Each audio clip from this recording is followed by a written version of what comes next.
I'm going to call this council meeting of April 13th or April 12th to order. We'll start with the Pledge of Allegiance. All rise, please. Pledge of Allegiance to the flag of the United States of America and to the republic for which it stands, one nation, under God, indivisible, with liberty and justice for all.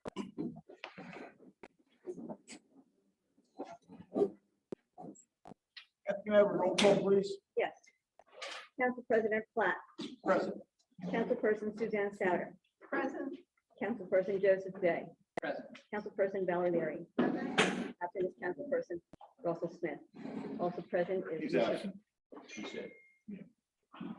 Also present, William Barthel, City Administrator, Daniel Lasco, City Solicitor, Chief McCabe, Police Department, Jeff Bergstrom, Building Official, and Janet Carlin,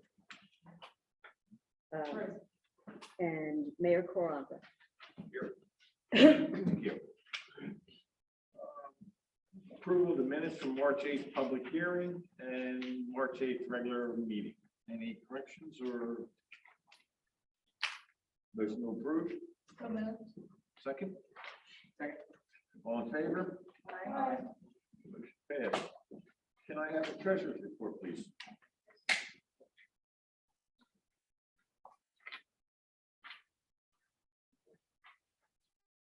Good evening, everyone. This is the unaudited treasurer's report of March 31st, 2022. The unrestricted funds, $6,010,330.31.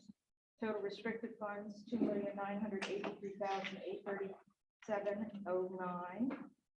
And the cash in the accounts, $8,994,167.40. Any questions for the treasurer? Yes, I have one. I may have missed this in previous reports, but I noticed a fairly large sum of money, 666,800 restricted fund balance carried forward. Is that something that's been moved from one fund to another, or? Yeah, It's on the first page. Yes, that's right. So this merely moved from? That's all. Thank you. Ms. Carlin, we in pretty good shape for the end of the year coming up? Very good shape. I mean, with that, even without the federal money, I guess, let's put that. Well, even with the federal money reduced from the amount of the accounts, we're at $7,538,000, which is, and last year at this time, we were at $6,218,000. So yes, we're in good shape. Thank you.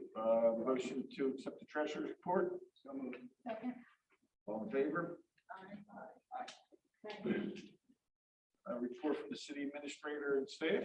Okay, thank you, Mr. Platt. I have a number of things for council this evening. Number one, we have successfully hired a public works director. His name is Rick Delgado. He started yesterday, so we're encouraged by that, happy by that. So we're moving forward in that regard. Kim and I met with a representative from the Summer Park program from the county, and just for council's information, the program starts June 21st and runs through August 11th. She anticipates that there'll be 40 campers, and informed us that we were one of the more popular camps in the county. So I did not realize that, and thought that would be something council would be of interest for council. The next item that I have for council is in regard to a land use and a potential property development. Mr. Lasco, Chris Rogers from AECOM, and I met with Sean Tucker, who is a lawyer representing Parkway Gravel, who is proposing a mixed-use development at the River Edge Industrial Park. Basically, they're proposing to develop what they're calling the flats at River Edge, which consist of 400 plus units, including 65 single-family, 107 townhouses, and 228 apartment units, as well as a 17,200 square foot, or I'm sorry, as well as 17,200 square feet of retail space and a clubhouse facility.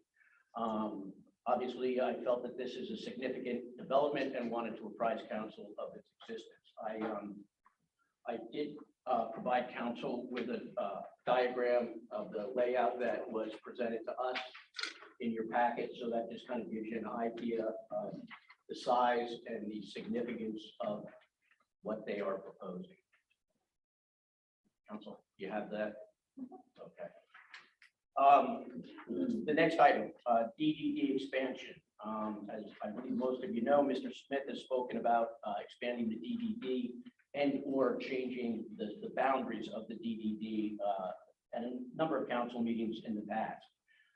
Currently, we have about 85 acres that are approved for the DDD, and we have an additional 10 acres, which we might expand the DDD zone to. Additionally, I have a request from an investor who's looking to build another mixed-use residential / retail development on Route 9, similar to the Garrison. Now, I mention this tonight because in order to change the boundaries of the DDD, council has to pass a resolution and then it has to go to the state. The state considers these requests in July. So again, I'm just bringing this to your attention and will suggest that at some point, whether through a special meeting or at a regular council meeting, that council will consider this request. And then, of course, if you do, we'll present it to the state. And I think I also I gave you also an example of what the proposed expansion was as well. So you got that in your packet. An update on the development and tourism coordinator position. I have 3 applications. I have 1 email of interest, and I've had 1 phone discussion with an individual who said she was interested, but I have not received any further information back from her concerning the position. So as we did a few years ago, what I will do is start contacting these folks next week to set up initial interviews and then just kind of go from there, which would also involve council members individually. And then, of course, as I understand it, it would come to the full council for final consideration. Excellent. An update on the municipal complex. Scott Bloomquist and I met last week with GMB concerning the complex, and we discussed another potential property that we have for consideration. We've asked them to put together an updated proposal to determine A, if we want to move forward, and B, which of course would include any additional costs to the new proposal. So again, once they get me that proposal, which will be, the timing on it will be good because I'll be able to bring it to council for our budget meetings. And then the last thing I have before I introduce Julie from Event Allies, as I just mentioned, we are in the process. We're probably 3/4 of the way into the process for our budget, doing our budget meetings, and expect, as I think I mentioned last month, that we will have that for council probably early to mid-May. And if council has no questions for me, then I'm going to ask Julie from Event Allies to come up and give a little presentation on where we are in regard to separation day.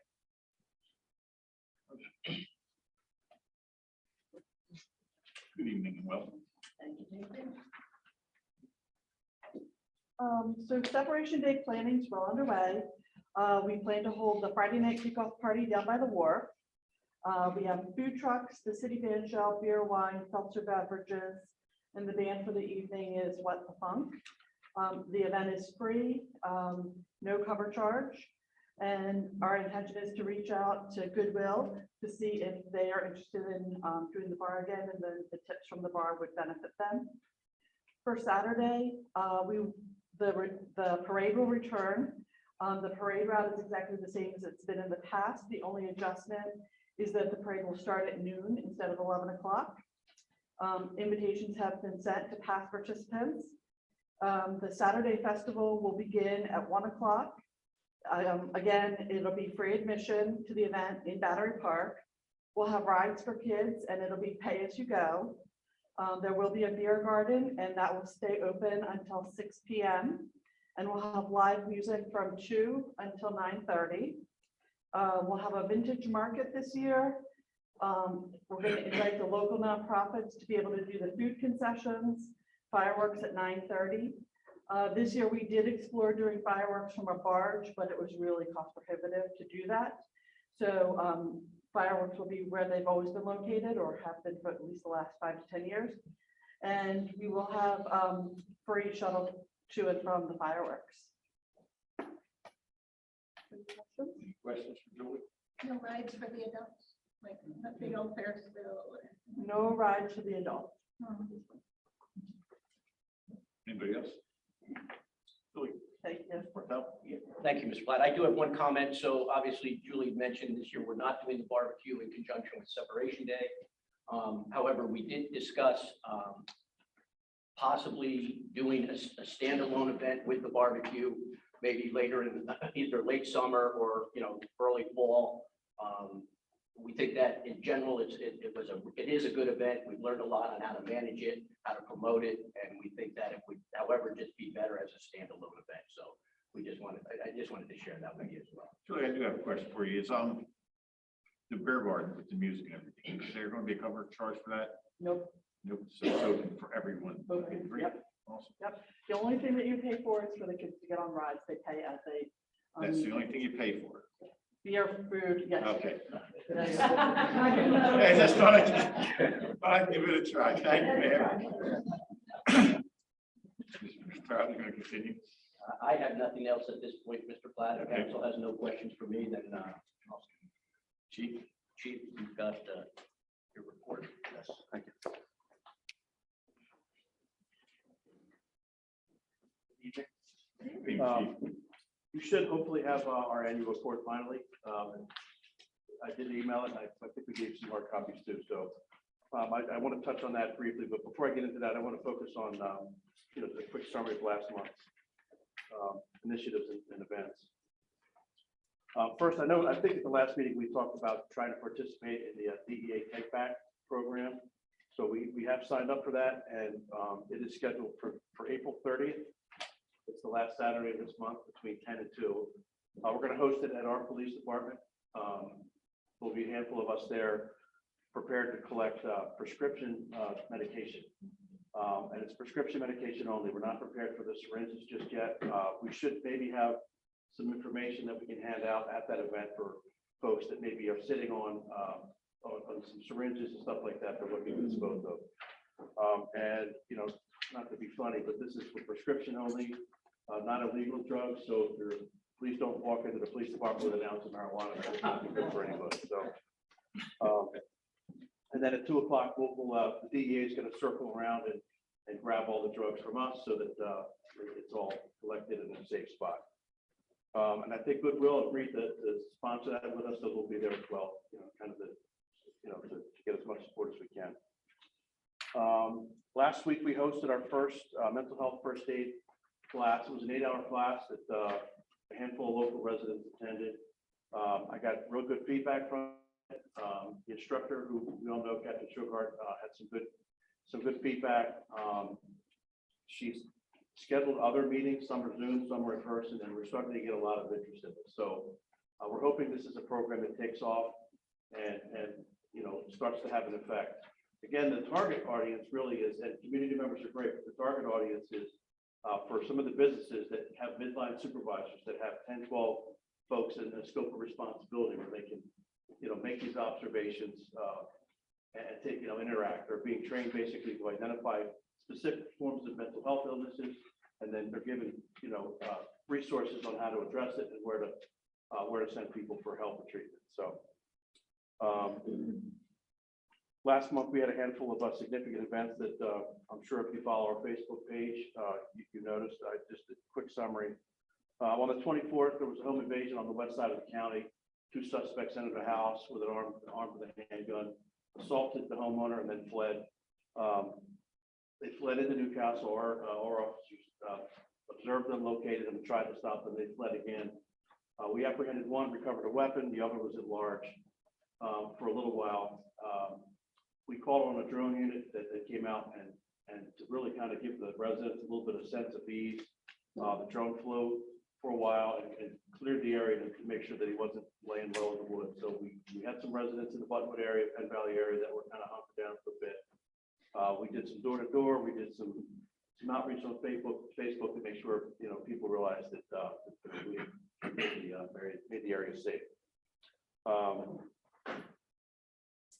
I'm sure you all followed this incident. The state police ended up handling this. But there was a carjacking north of the city. The suspect stole the vehicle, fled through Newcastle, struck a pedestrian on Route 9 in Boothurst. That area, that part of the road is actually the state police jurisdiction. For some reason, from Castle Hills down to, I think it's a Lions Club sign that delineates the beginning of where it becomes our jurisdiction. But even having said that, typically what happens is when an event occurs outside of the agency's jurisdiction, wherever the initiating event starts, that agency typically takes it from start to finish. We did provide much response we could if they needed, but they after striking the pedestrian, the operator then was involved in a crash at 273 and 141. Got out of the car that she had stolen, stole another car with a passenger in it, and then fled south, and then eventually was apprehended by a couple of off-duty police officers. So we're still trying to identify the cause. But what was happening, with that suspect, it's state police investigation. So, when they're ready to disclose that information, we'll share that if people have interest. But that factors into kind of one of the things I want to talk about in the annual report with, with our traffic crashes and stuff. So it was one of the first fatals we had in a while. The other one was the motorcycle just south of. We haven't had fatals, like that in a while. So. That was an extraordinarily rare and odd scenario of sequence of events that you don't see very often. And then the last thing I want to talk about, in case this came up, I know that this month, but on Sunday, our officers had information that there was an armed subject in the park. We had this information to another agency. Both agencies collaborated to make the apprehension. There was a little bit of a chase. I don't know if people in the park saw that. The suspect threw the weapon into the river. We witnessed it. We caught, our officers were very close to him. There was a moment of, of uneasiness where he reached in and grabbed the gun with us right there, threw it into the river. It was all captured on our cameras that we've invested a lot of money in. So the weapon was recovered by the state police scuba unit, and the suspect was arrested and charged. So those are the last few weeks here. Again, you have the annual report in front of you. I don't know if there's any questions from anything you saw, but just to summarize, as you can tell, we were able to re-engage with some of the initiatives that we've done over the past years, community events and stuff like that. But we still feel like we're short. There's still some things we're trying to work on. I think I summarized that in our conclusion. We really do want to get a Citizens Police Academy up and running. We want to do some more outreach like that. We're trying to get a community engagement specialist so that we can get into the schools and start making impact with some of these kids younger. To get to know us, we get to know them, and it can make a difference. We are, and I said this at one of the public meetings at the library last week.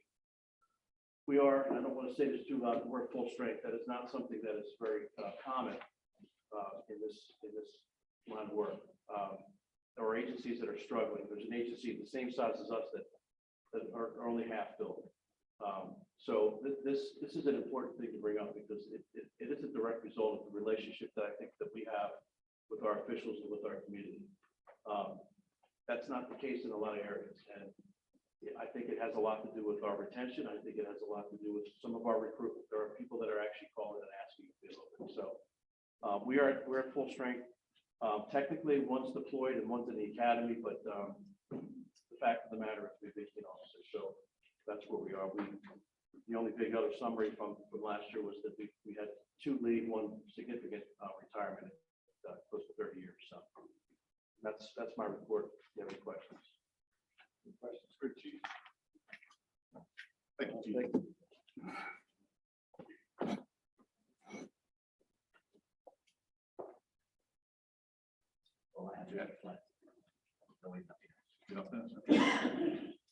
Communications. Saunders, would like to start? Sure. I think later we're going to have a presentation from some folks who have begun looking into improving the Battery Park. They're mostly parents of young children and some grandparents, I believe, have gotten involved as well. They were going to try to be here to speak at during the public comments period. So I'm not sure if they made it or not, but I just want to put in a plug. They've done a lot of good work. They identified the problem and didn't just say somebody should do something about that. They did something about it. They did a lot of research about various playgrounds around Delaware and even as far as New York. And they have some real good ideas, and they're trying to look into the fund and how much it would cost and funding options and all that. So I'm sure we'll be hearing more about this in the future. I just wanted to throw it out there and thank particularly Suzanne Swift, Elizabeth Zabaka, and her husband Nerman Zabaka, who's done a great deal of work on this. Councilperson Leary. I met earlier this month with the chief and Captain Shugart, chief of fire department, Joe Day. And we talked about National Night Out, which is going to be the first Tuesday in August. And we've got a lot going on for that night. And as we get closer, you will see more information come out on that. I also, via Zoom on May 18th, met with Nicole Majeski, who's the Secretary of DelDOT, Jim Pappas, Stephanie Johnson, to kind of impress upon them the need to get Route 9 south of Dobbinsville to the railroad track area fixed. Worst case scenario being if a train was blocking all of our tracks and we had to go out of town and we couldn't get out. And I think we had something happen, Chief, the other day where a tractor trailer, either jackknife or got stuck trying to turn around, not going through the water there. And so now south was closed. In addition, being flooded, it took even longer. Oh, whoops, I said May 18th, my bad. On May 18th at 9 a.m., we're going to be meeting with a few people. I'll be passing this on. Location to be determined, but close to that site at 9 a.m. So to take a look at it. They had some, Mr. Pappas talked about material they're using down at South Bowers, who has a very similar problem with the road dipping, and they're putting some sort of other material on top of it. And I don't know about what that material is, but we'll talk about it more. And hopefully we can get it resolved much sooner than targeted dates in the future for other projects on the time.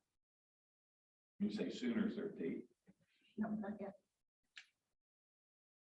If I may, I read the article in the Weekly. Had you called the city administrator, these plans were put into place in 2018. The fire chief, the police chief, city administrator, and DelDOT. These plans are already in place. The only difference is the flashing signs. We put out placards, we do whatever. So you have every right to contact whoever you want, but so waste people's time and the money. One phone call could solve that, because DelDOT doesn't have a plan. They don't know if that new material is going to work. They're just as long out as we are, as we're thinking. So just my suggestion. Yeah, it's targeted for something like 2006. We're trying to get it moved up. 2006. That's, was I mean, 2026, 14 I'm years sorry. ago. 2026, that'll be. Okay, anything else? Mr. Day? Yeah, there's a couple of things. I did attend the Secret Level Rise committee meeting that was at least initially chaired by Councilwoman Sauer. Seemed like a great group. Hopefully they can get a lot of good recommendations for the city. As Councilwoman Leary said, I did attend the National Night Out meeting, trying to help coordinate that. I'm sure most of you know the Board of Adjustment nominations vote is tonight. I believe all 4 members are here, and all of their bios and resumes should be in your packets. I also took a tour with the MSC last month. So I'd like to thank Scott Blomquist for doing that. Took me around the facilities, helped me understand actually, the process and what they actually do.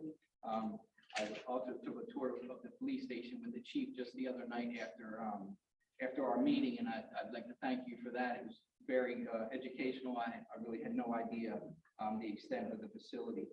I did meet with Councilman Platt, and we did review the electric vehicle charging stations, so we can just discuss that tonight. And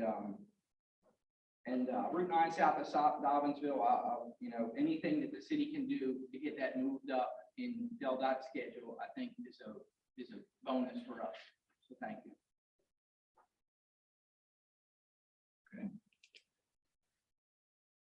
Mr. Mayor, anything from you, sir?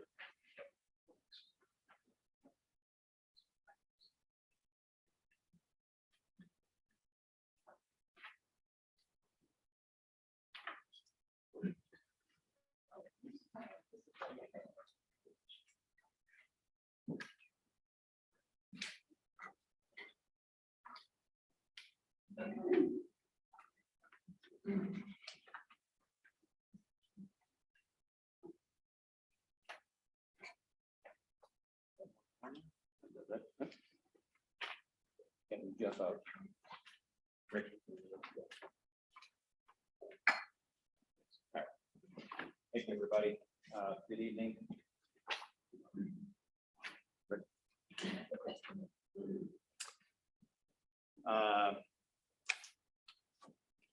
I won't mention all these things because I have quite a few things here, but I just want to make a couple of comments. One, there are some cities like Philadelphia that have reinstituted their mask requirement. So far the numbers in the state are quite good. But I think we need to be mindful of that and just watching what others are doing. I'm certainly not advocating anything, but I just want to let everybody know that with warmer weather, hopefully the viruses get further tamped down. But we'll have to just monitor the situation as it is.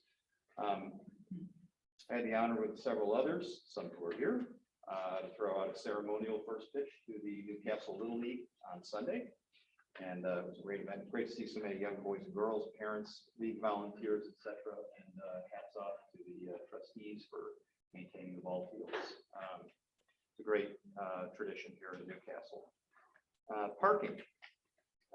As I think all of us have acknowledged, Delaware Street looks beautiful. But there are a couple of places where people have decided to park that are somehow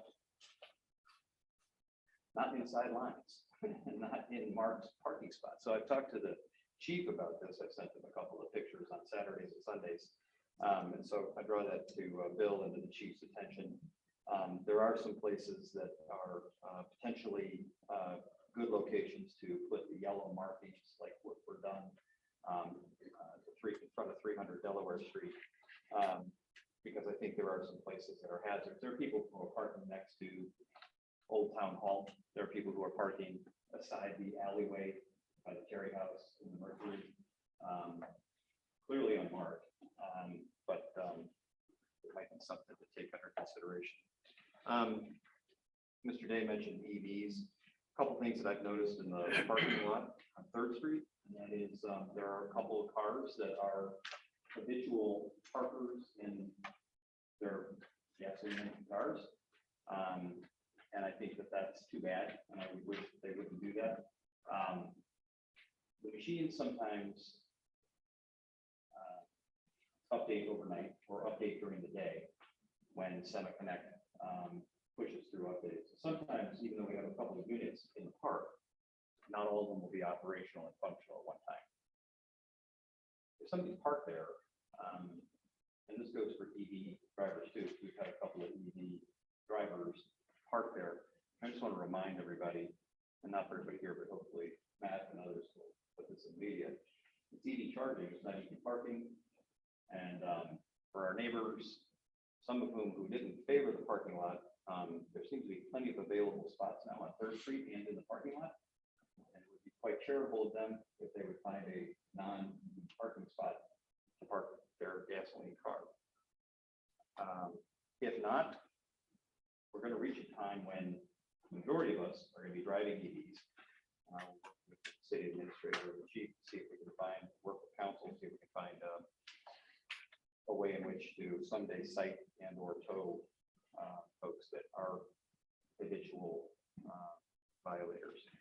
I'd ask all neighbors to be mindful of yard waste collection spill. When is that already? Are we up and doing that now? Yard waste? Are we? Good. Never started. Never. It goes to 24, except 12 months. Oh, I thought we took a couple weeks off. Huh? Well, There's not a lot. There's not a lot. There's not a lot, right? I guess maybe that's, I just don't. Right, right. Anyway, people are starting to clean out gardens and beds and stuff like that. It's really important that they don't let debris go into the storm sewers. So the more that we can do to get people into those, using those bins, that's great. Finally, two last points. I want to thank Chief McCabe for the report. Appreciate that, Chief. The annual report, there's plenty to digest in the report, community engagement efforts, statistics, the department flow chart, more. I encourage all citizens to take a look at it. But I really want to appreciate and acknowledge his efforts in the way the department is managing in a very transparent way their affairs. Finally, on May 21st, which happens to coincide with the annual Newcastle, there's going to be a marker dedication of the old Bethlehem Steel Loading Plant location. So there'll be a marker along the path out towards the end. It's in honor of, it's from the Pomeroy Foundation, and it's in honor of the women who were employed there during the war years. There'll be an event at the Arsenal that day, and all are welcome to attend. Thank you, Mr. Mayor.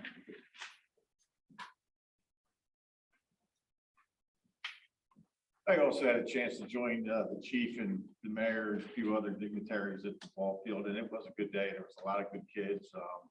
I'm not sure who actually threw a better ball, so I'll just let that go. And then the other thing I had was I was talking to one of the restaurant owners, and since right now we have so many people coming into town on bicycles, I just wonder if we could find some money to purchase a bike rack and maybe take up a parking spot in front of one of the stores. So that when all these people are coming in, they want to get off and go in and have dinner or lunch or whatever. We got a park spot. The trustees have a parking spot for bike racks, 8-10 bikes, Pete, next to Nobody's.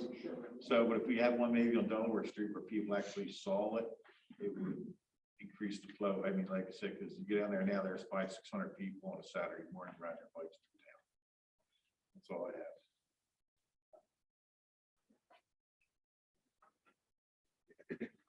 All right, new business resolution 20. Oh, I'm sorry.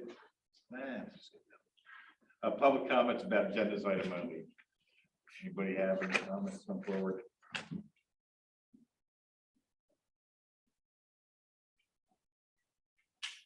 Anybody? Okay. We have general comments too. General comments too. Put them together. Thank you. Okay. Any comments? Mr. Miller? Right now, yep.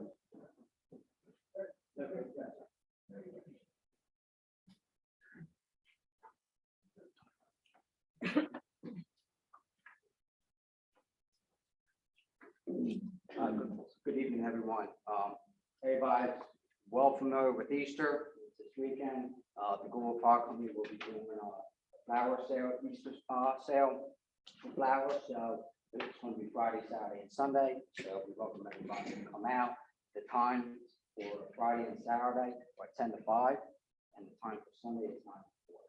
So look forward to seeing everybody. Location? Oh, I'm sorry. It's at the Dunkin' Donuts there, right on the corner of on East Basin Road and Thank you. Thank you. Mr. Miller?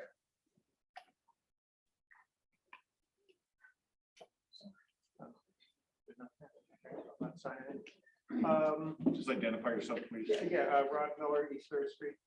I was going to mention something tonight, but I had a talk earlier with Council President Platt about it, which is one of my normal things I talk about, which is parking in areas where it's very tough, like my street.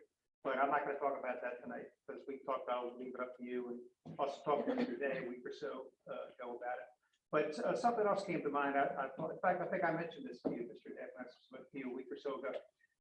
It just occurred to me, listening to when you do your council communication reports.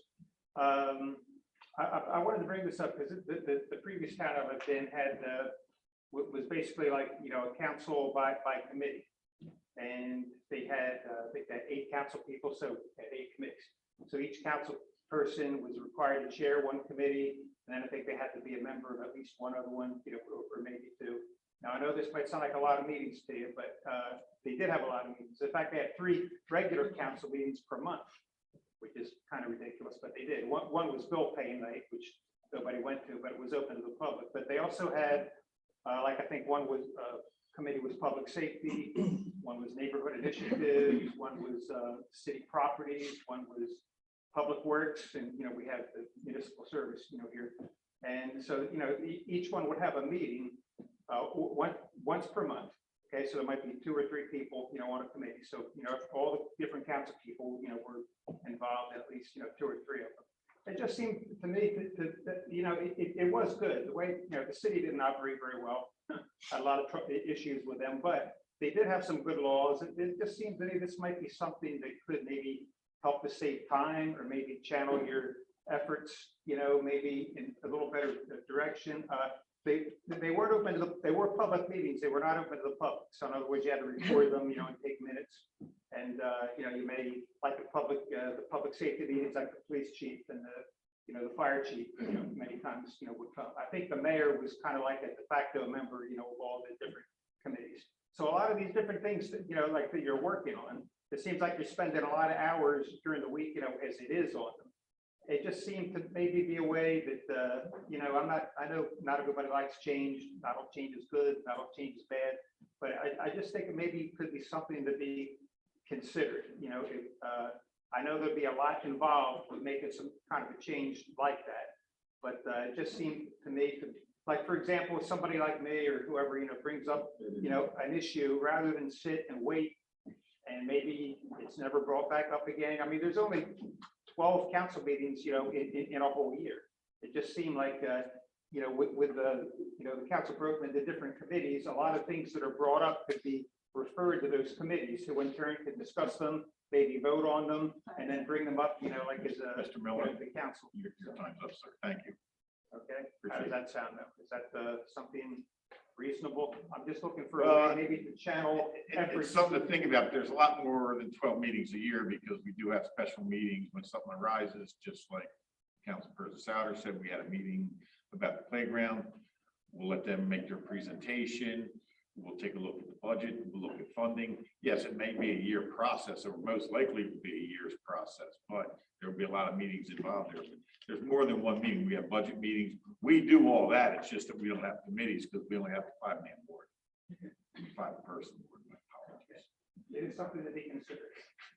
Thank you, sir. I will report back later. Okay. Anyone else? Okay, we'll go to resolution 2022-9. Do I have a motion to read? Second? All in favor? Aye. Resolution appointing 4 residence members to a newly reformed Board of Adjustment. Whereas the City Council adopted ordinance 534 at its March 8th meeting, 2022 council meeting, and whereas the purpose of the ordinance is to include reconstituting the City Board of Adjustment as a 5-member board composed of the mayor as chair and 4 members, 4 city resident members appointed by City Council. And whereas the first appointed resident member will be appointed to a 1-year term. The second appointed resident member will be appointed to a 2-year term. And the remaining resident member will be appointed to a 3-year term. And whereas council members have nominated the following residents to serve on the Board of Adjustment: Thomas Whitehead, Megan McCollin, Steve Zork, and Robert Irwin. Now let it be resolved, the City Council hereby approves and appoints the following person to serve on the Board of Adjustment for respective terms set forth opposite their names. Thomas Whitehead, term ending April 12th, 2023. Megan McCollin, term ending April 12th, 2024. Stephen Zork, term ending April 12th, 2025. Robert Irwin, term ending April 12th, 2025. Somebody wants to start, we can go in order. Mr. Whitehead, why don't you go first? You listen first. When you come up and introduce yourself, tell us a little bit about yourself. I said, why don't you come up and tell us a little bit about yourself, a little bit about your background. I think you have my resume. Yeah, I mean, do you have questions or? My only question is, what's your email? I didn't see that on your resume. T Whitehead1@Comcast.net. Okay. Now, I can go over a little bit. I graduated from Penville Memorial High School, first class, 1959. Joined the CBs January 10th, I remember it, 1961. Was in there 4 years. I spent my last, actually 9 months was down in Cuba when it was not the best place.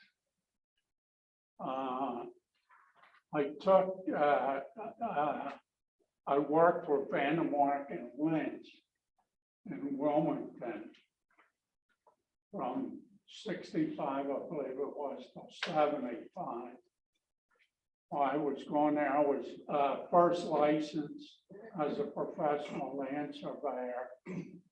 1969, it was actually July, 16, June or July.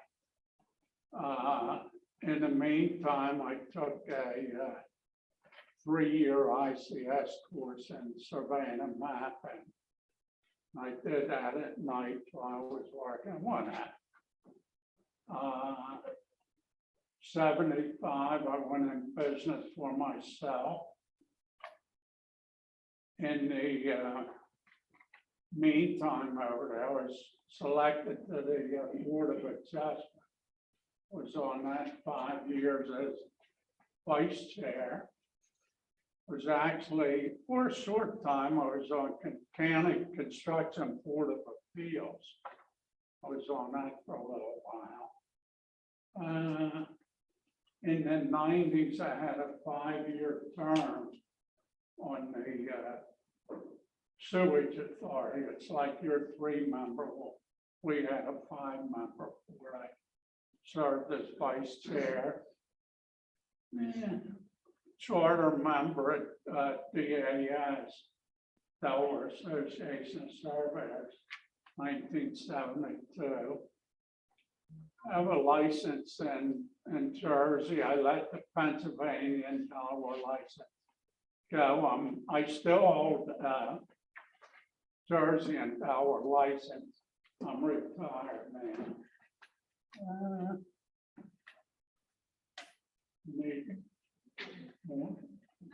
Good enough. That's it. We'll vote on each one of these individually. We can still vote on it individually. That's council's prerogative. You'd make a motion to amend this resolution to isolate the member you want to vote on, then make the vote and proceed to the next. You do it that way. I make a motion that we vote on each individual. Second.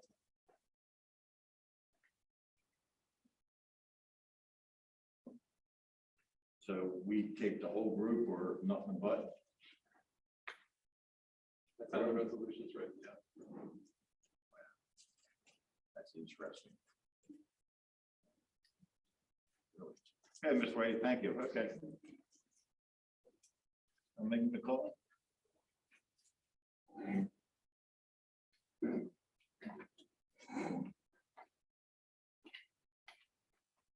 Ms. Megan, how are you? Good evening. My name is Megan McClellan, and I live on East 4th Street. My husband and I bought the house nearly 5 years ago. Prior to that, I lived in a 110-year-old home in Wilmington, Delaware. I teach high school culinary arts at Hudson Tech. I've been there since 2007. I graduated college from Westchester University with a bachelor's degree in geography and planning. And then my career kind of took me into the hospitality industry. I also serve on the DIAA Delaware Interscholastic Athletic Association track and field state committee, and I've been done that since 2016. So similar to serving on a board that is volunteer basis. I love the town. I love the community. I know I am a extreme newcomer to the area, but I like to think I bring some fresh eyes. And I'm so honored to be asked on this board, and I understand there's going to be a training period, which I'm very grateful for. And I'm also currently studying for my master's degree in career and technical education. So I'm always like a lifelong learner. And so I'm interested to learn new things. And I think one of the most important things to serving on a board is ethics and putting your own personal opinions aside and keeping the town and the integrity of it in best interest. Questions? Thank you.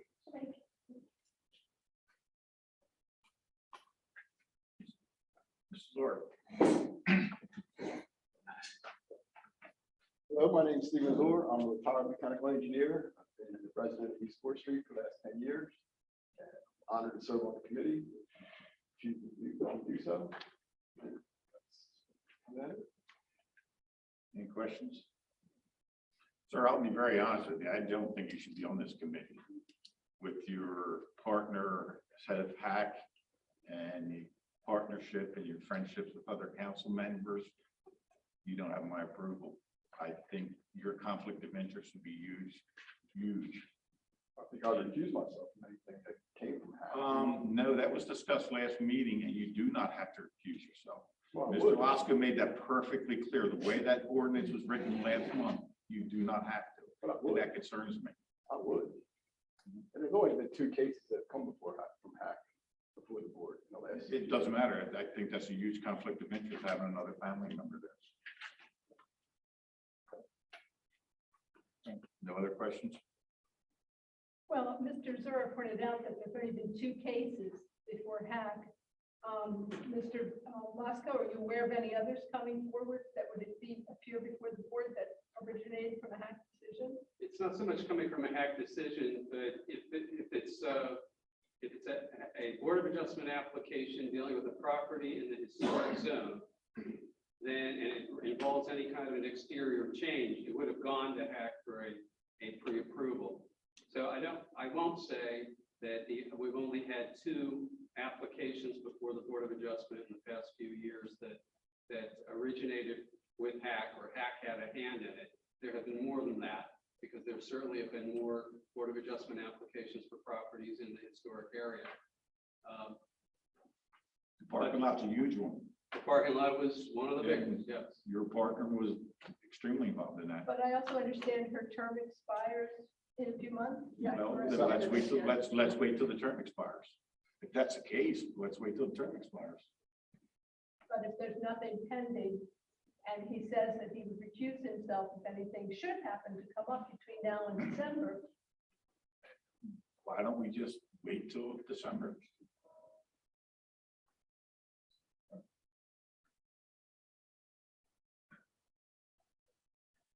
Thank you. Mr. Irwin?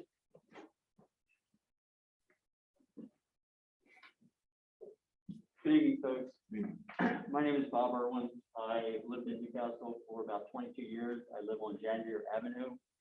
I am currently employed as Director of Special Investigations at the Delaware Attorney General's Office, where I sit on several boards and panels as Attorney General Jennings' proxy, but basically doing regulatory work. I have a graduate degree from St. Joseph's University, undergraduate from Wilmington University, and I look forward to serving here. Thank you for this opportunity. All in favor of the appointees? Aye. All negative? Nay.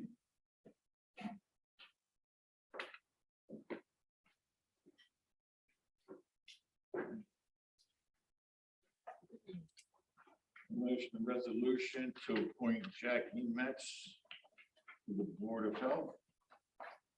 Resolution 2022-10. Do I have a motion? Second.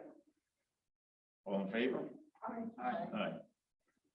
Whereas section 193-3 of the City of Newcastle Code provides that the mayor of Newcastle shall appoint 5 members to the Board of Health, subject to confirmation by City Council, and whereas there's currently 1 expiring position eligible for the appointment to the Board of Health, and whereas the mayor has elected to reappoint Jackie Metz to a 2-year term to the Board of Health, and whereas City Council's desire to confirm the mayor's reappointment of Jackie Metz to the Board of Health for a 2-year term ending April 9th, 2024. Now therefore, let it be resolved, the city council hereby confirms the appointment of the following person to the Board of Health. Jackie Metz, 2-year term ending April 9th, 2024. Jackie here tonight?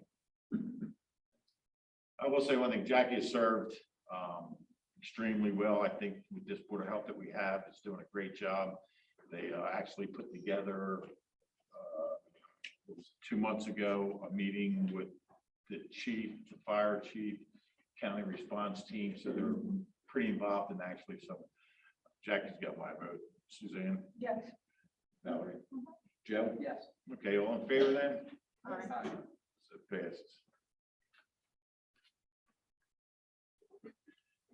Resolution 2022-11.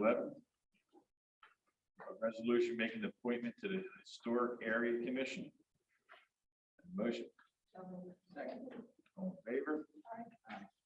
Whereas the city of Newcastle provides, or the city of Newcastle Code provides that the city council shall appoint an architect, voting member in the American Institute of Architects, and have an interest and knowledge in protecting, preservation, and restoration of colonial aspects of the city to the Historic Area Commission for a term of 3 years. Where Leah Hellerman, in addition to holding membership in the American Institute of Architects, has more than 25 years of national and international heritage preservation and experience, and whereas City Council proposes to appoint Leah Harmon to the Historic Area Commission for a 3-year term ending April 9th, 2025. Therefore, let it be resolved, the City Council hereby appoints the following person to the Historic Area Commission. Leah Harmon, not sure what all her initial stands for, is AIA, NC, ARB, LEED, and AD. So term ending April 9th, 2022, or yeah, term beginning on April 9th, 2022, ending April 9th, 2025. All in favor? Aye. Ayes have it. Mr. Davis, would you like to start the conversation with the EVs, or would you like me to? Sure, I can start. Okay. So I did get a chance to go around with Council President Platt on the different areas for the EV charging stations. There were some suggestions before. I think I drove almost all the areas in the city. And when, there was a lot of areas, specifically like Washington Park, Penn Valley, Jaquette Square, William Penn Court, Boothurst, Bolton, and Van Dyke Village, they didn't really have parking areas that we could actually install an EV charger. They're more suburban type neighborhoods. So in the other areas, I think one of the suggestions that we had was at the Gray Street, the city parking lot at Gray Street. So I visited the Gray Street parking lot, several times at night. It seemed that really the majority of the use of the parking lot was on a Friday or Saturday night by St. Anthony's Club members. And generally it was full on the nights that they're on a Friday and Saturday night, for the club. The other parking lot that I looked at quite a few times was the post office parking lot. So I visited that parking lot at least 10 times after 10 o'clock at night, just to see the vacant parking spots in it. And every night I visited, generally the average empty parking spots were around 7. One night it had 5, one night it had 9, but most of the other nights were 6, 7, or 8 empty parking spots.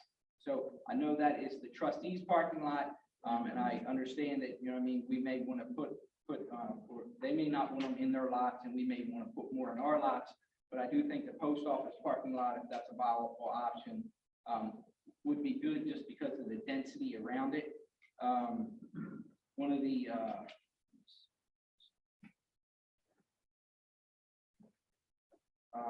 I understand at the last meeting, we had voted to put one at the 3rd Street parking lot at 3rd and South.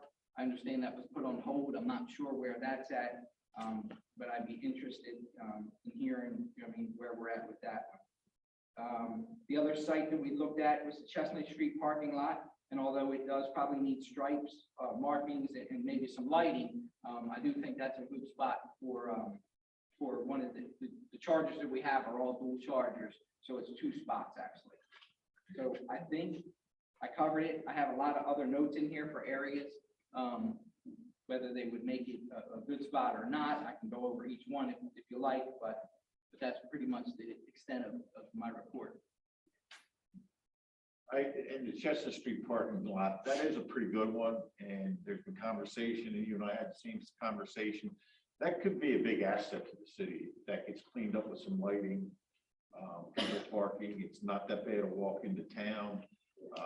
It was mentioned to me that in snow emergencies, cars could park there, so the city can park the streets. I mean, there's a lot of different things we could do there. I did speak to Scott from MSC, and they can put another light in for us. They would do that, no problem. So I think we should put 2 there and just start, because if not, these things are going to be obsolete. And I think the other thing we have to realize, or everybody we have to do, is really start studying how much they're being used. Are they worth having in here? I mean, the ones in the park are being used. Just have to see. I've never seen one in front of the chicken place. Yeah, but I would venture to say in 5 years, we're probably going to be begging. Touche, or will they be updated? I would assume. Yeah, there's no argument. I agree with you on all the rest of them. I think you and I covered that with the problem. So we'll get up with Scott and see if we can get a couple down there. Mr. Rafael, can we get Public Works maybe just kind of clean that area up a little bit? I mean, we've been down there, and I know they use it to store the bricks and the sand for placing the sidewalks. So we put that towards the end. Just gives these locations to do that. Sure. Okay. The question about Third and South, is that the tennis court parking lot? And that does belong to the trust? Right. The question there was, and then we had this discussion, Councilperson Day and I, is the park closes at dusk. And that's why it was put on hold. Now, Mr. Day, I think he should have been on this one, split hairs, and I agree with him. There's nothing saying the parking lot closes at dusk. So I think we need clarification from the trust on that eventually. And that's fine. We can handle that outside. Well, then that was just, and the last thing is, Mr. Patel, you handle the daily business. What about talking with Colonial and putting one at the end of the bike trail? There are people that are buying electric cars. There are people that are using these things. I mean, would that be worth starting a conversation, you think? Is there electricity there? Because I know that was the problem for one of the other places. I mean, there's electric running down the street, whether it's MSCs or whoever, I don't know that. It's something worth talking to Scott about. I mean, I don't know how Colonial would feel about something like that. Because we discussed earlier that these chargers are not for transient, for people here in town for a couple of hours. Because these are level 2s that take, I think Mr. Carranza said 6 to 8 hours to charge a car from 0 to 80%. So it's not something that a visitor to town is normally going to use. It would be something a resident would use because they could leave the car there for the whole day or overnight or whatever to enable it to fully charge.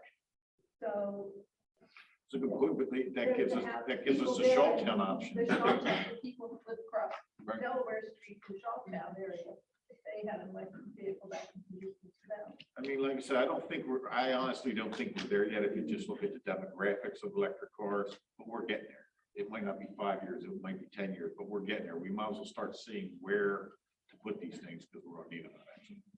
It becomes a vicious circle. If you say, well, not that many people have electric cars, so why are we putting up chargers? And people say, well, I'm not going to buy an electric car. There's no place to charge. Well, that's it. Well, so we got them in there. So as I said, we may be ahead of ourselves. Well, I know that when Mayor Carranza mentioned that when he was on council about EV, and that they're going to come around a lot more in the next 5 years, I was like, no, they're not. Well, I have already apologized to him for that. So that it's come along a lot faster than I thought. Nice. So I'll get up with Scott and we'll start working on that Chestnut Street area. Public Works and start cleaning it up.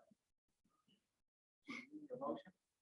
Okay, so This is just normal operating business. okay, are we going to contact the trust about Third Street Park? parking lot. I will- and I will post office. contact the trust. Okay. Okay, and something, I want to thank you for doing the parking lot. Because most of the time you drive by there, it looks like it's full, but I guess if you slow down and you count the spaces, that surprised me. I bet you surprised everybody in this room. I drove into the parking lot every night. Right. I understand people don't want to take them up, you know what I mean, they don't want electric chargers taking up where parking lots are full. You know what I mean? But you got that at least for 10, 12 days. So. Yep. Okay. A motion to adjourn. So moved. Second, Second. all in favor? Executive session. Oh, correct. Adjourn into an executive session. So moved. All in favor? Aye. Take a 5-minute break while we clear the room.